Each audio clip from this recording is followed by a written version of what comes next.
are you all doing this morning? Good? It's yesterday as well, come on!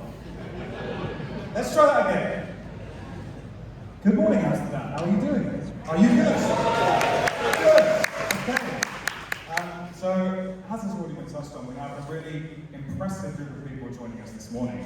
And we're going to be discussing AI royalties. Now, AI royalties are one of those things that, if you're in the AI industry, you may have come across, but for many people in the room, if you're maybe new to artificial intelligence in your business, if you're thinking about how you can use it strategically, you may not have thought about it. And so I'm just going to give, before we bring John in, a little bit of a general update as to why it's important. When it comes to artificial intelligence, we know that creators can use it, and we know that it can enhance creativity. But fundamentally, the way that these tools have been trained in a lot of cases, not in all cases, but in a lot of cases, is on data that's not been licensed. And where creators themselves haven't really had much of a say in their images or their music being used to actually create these tools. And one of the things that Monica is going to talk about today is why it's actually important to remunerate those creators, but that there is a way that we can actually also support innovation. And we can make sure that companies that couldn't necessarily afford to license in the traditional way upfront can still remunerate creatives in a really innovative, cool way. And I guess I wanted to show you what we mean by creatives having their works used. And I thought, if I just type in a prompt and use someone's name, it's really So I've taken a risk, and I've tried something a little bit more adventurous, and it may work, and it may not. So let's just hope, fingers crossed, that it does. I've built some custom software for a Muse device. How many of you in the room have heard of Muse? Okay, a few. It's a neural device. So it has various sensors on there, and it can track your brainwaves. And it's something that consumers can buy. It's not quite as sophisticated as some of the ones that they use in hospitals and other things, but it is nonetheless a brain neural device. And I've built some custom software for it so that it can track my emotions. And fundamentally, all you need to understand at this point is that it can tell what mood I'm in, can tell whether I'm engaged or not, and that is going to have a fundamental impact on how the Gen AI tools that we're going to link it to actually communicate with me. So let's try this live demo. I really hope that it's going to work, ladies and gentlemen, because if it does, I think it might blow your minds. But let's see. So this is the neural device. Please do switch to my screen. Fantastic. And actually, as you can see at the moment, it is currently measuring my engagement and my emotions. And thankfully, I'm happy now every 5 seconds, it's taking a new reading. And I thought, well, if I can do this and get these readings from it, I can also link it to other Gen AI tools. And I thought, well, what about songwriting? Considering Monarch do a lot of stuff in the music industry, what about songwriting? And so I created this tool that's taking live readings. And you'll see in here that it's currently got Ed Sheeran written there. So I decided that we're going to have an artist style of Ed Sheeran. And I think because we are at the World AI Summit, we will have the topic of AI. Okay? And what I'm going to do is I'm going to start song generation. And what you'll see down here is song generation started. Now, what it is now going to do is start writing lyrics every 5 seconds, links to my brainwaves and my emotions that are in the style of Ed Sheeran. So, beneath a hazy sunset, we found tranquility and shared silence. As our hearts dance to melodies, love penned in miracle styles. So, you can see it is now writing a song based on my brainwaves and based on Ed Sheeran's works being used to train these models. And, we can change it. We can have a bit of fun here. So we can actually go on here and we can say, ooh, how about fast food rockers? They were bands that sung some pretty interesting songs about food. Let's see what happens when we put them in. And so now the fast food rockers are going to sing about AI. And it's very different lyrically now from the Ed Sheeran stuff. So you can see that a lot of these artists' works have been used to train these models, but fascinatingly, it can also affect the lyrics based on my emotions and my brainwaves, which is just really, really cool. And you know, once it's actually written the full song, which is going to be very shortly, it's only got 2 more lines to go, we can then actually take that song and we can put it into Suno or another platform and actually produce that song. And the interesting thing about this as well is I've programmed this tool to go beyond that. So this tool not only will produce the song, but it's also going to come up with it's generating a song analysis. It's going to come up with a Suno style that we should have for the song, based on my emotions as well and my brainwaves. It's going to come up with the title, so Dancing in AI Dreams, how appropriate. And it's going to come up with a video prompt if we wanted to do some social media, and also my mood and analysis of my brainwaves. So highly engaged and energized. That's good for today's audience. And so we've got all of this information going, and it will carry on going unless I stop it writing songs. But it just raises this really interesting question around how we remunerate those artists when they're named and mentioned in systems like this. And so, before we proceed with bringing John on stage, I just have a quick video that I would like to show you. So if you can go back to my video, please.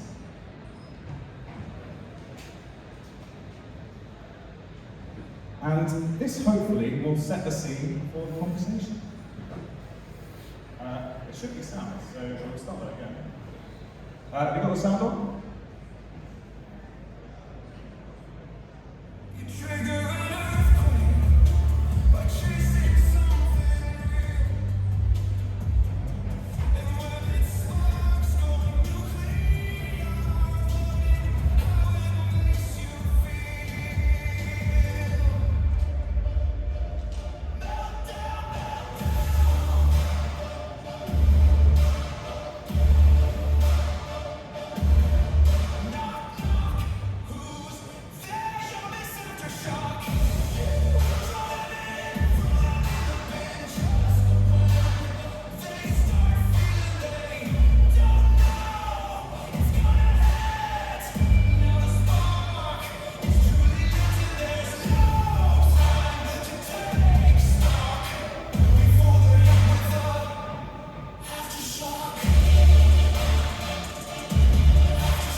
So I thought it appropriate to finish with creatives running after the AI pro there. Since a lot of the videos lately have been of Sam Altman running after creatives trying to steal their stuff as well. But I would like to invite John to the stage. John is one of the co-founders of Monarch, and also we're going to be joined by Jeremy from Paramore. So Jeremy, welcome as well to the AI Summit.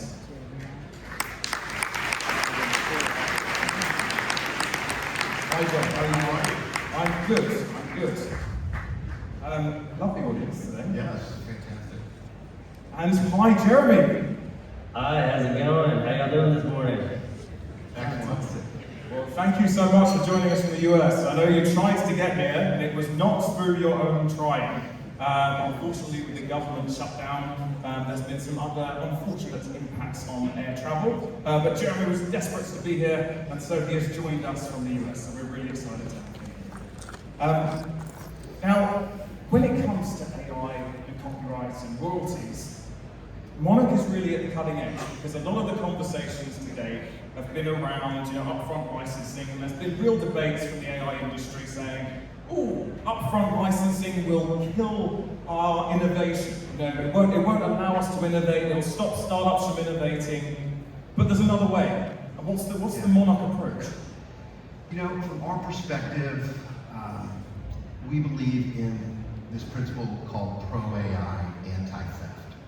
Moore's law is happening, AI is exciting, but just because something's digital doesn't mean you can scrape it and build a business model around it. Absolutely. So our team at Monarch has been hard at work over the last 2 years building an AI royalty layer for the AI era.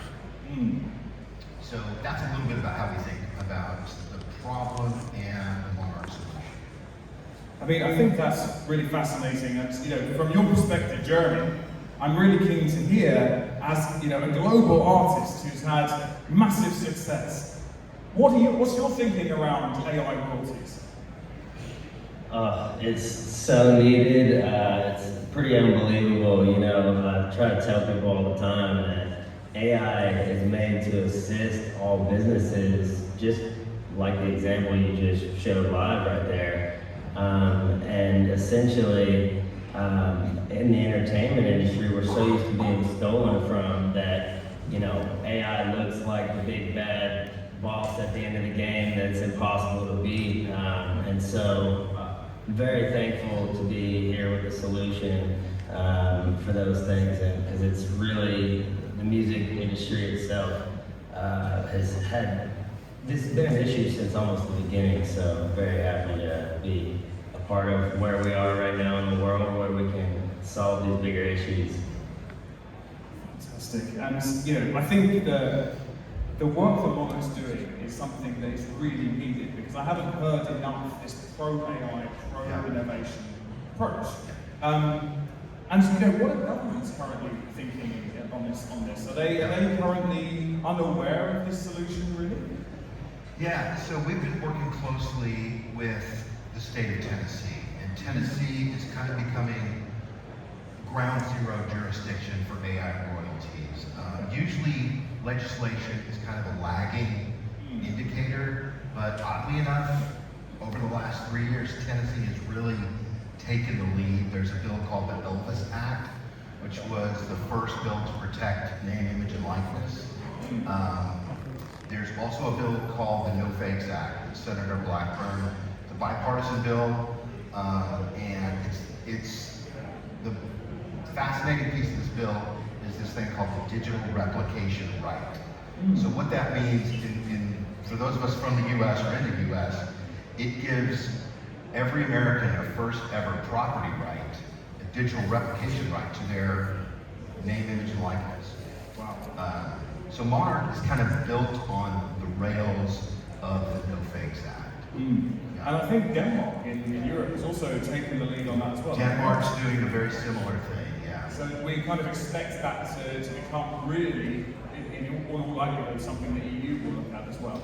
Yeah, I think if they're looking for smart solutions, which I know you're part of that leadership there, that is a go-forward solution that respects AI and respects intellectual property and a body of work from someone like a Dolly Parton or a Kiss or a Paramore or ABBA. You know, the top of the pyramid, the stuff, authors, actors, you know, filmmakers, the stuff that moves the world. Yeah. That's the stuff that Monarch protects and propels forward. And Jeremy, you know, when it comes to artificial intelligence, do you think artists will be more inclined to use these tools if they feel that they're also part of that journey and that they're being remunerated as well? Yes, absolutely. As you know, there's a whole fear side of it that needs to be broken down and explained to these artists that it is a safe place. And then I think you'll see naturally everyone more wanting to use all the tools, because as we know, it's almost like becoming endless tools. Every month there's new tools coming out, and artists being, you know, nervous about using them, or, you know, curious about it, or waiting to see who else gets on the bandwagon. It's all moving too fast for everybody to be afraid, you know, so it's really important what we're doing so that people can actually get to using those tools properly. Absolutely. And John, I think you've got some really interesting statistics to show us, haven't you? But first of all, I think for the audience, it'd be great to show them the Monarch video to see how this tool will work. You can play it, hit play on the side.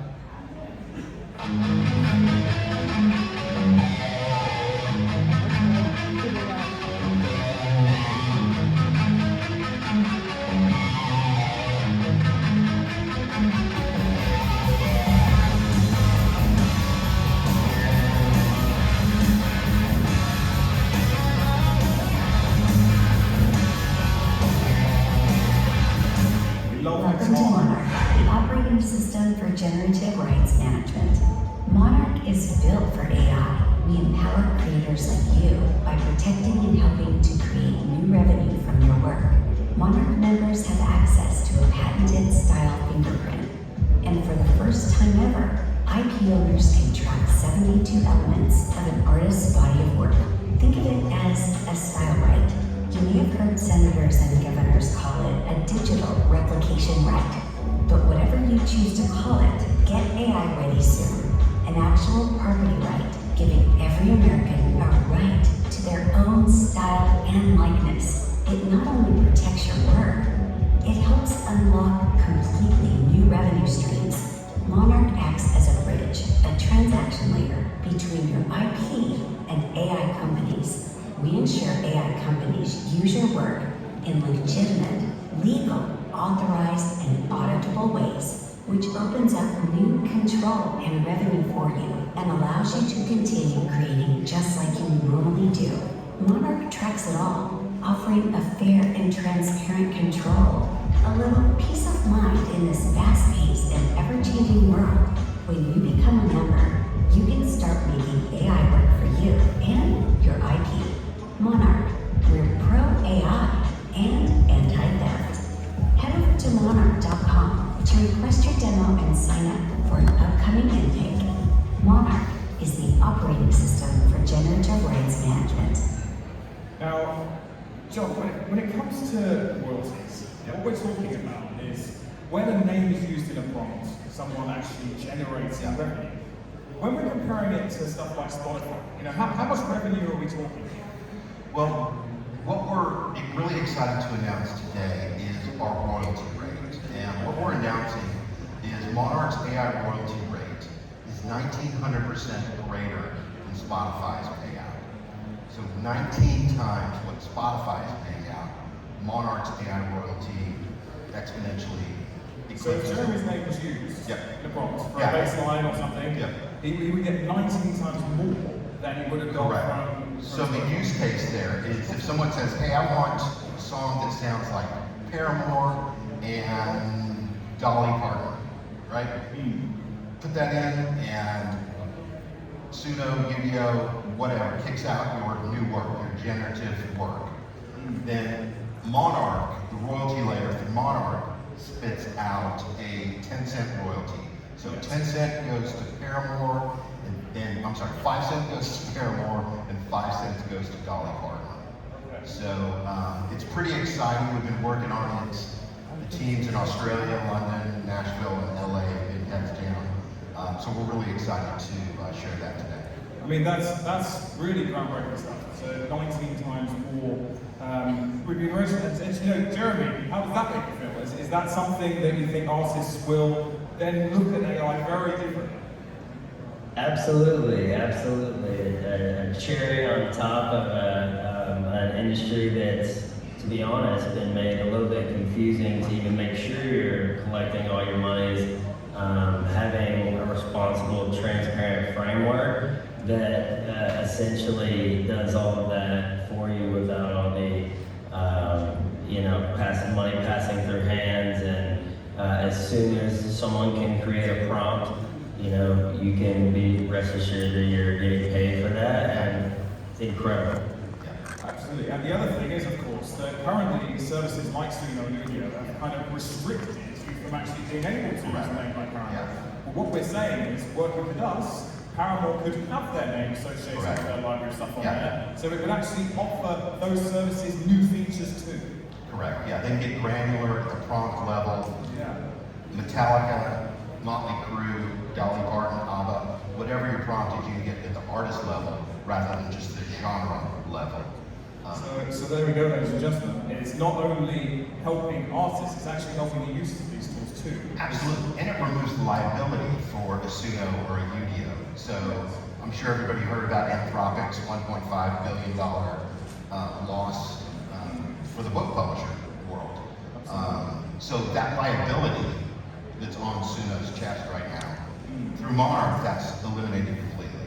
Yes, absolutely. And I see we are running out of time, but I just wanted to ask Jeremy very quickly, if you have one sentence about Monarch and AI royalties, what would it be? Wow, I would just say that the AI train has left the station, and you better get on board right now because you're just going to be on the front or the middle or the end of it, and you have such an opportunity right now. So jump on this train. Go Monarch, let's go. Let's get everybody paid. Fantastic. Thanks so much for joining us, Jeremy. And thank you so much for joining us on stage today as well. If you'd like to hear anything more, the team's sticking around, so please do come and find them. But thank you very much, ladies and gentlemen. Thank you.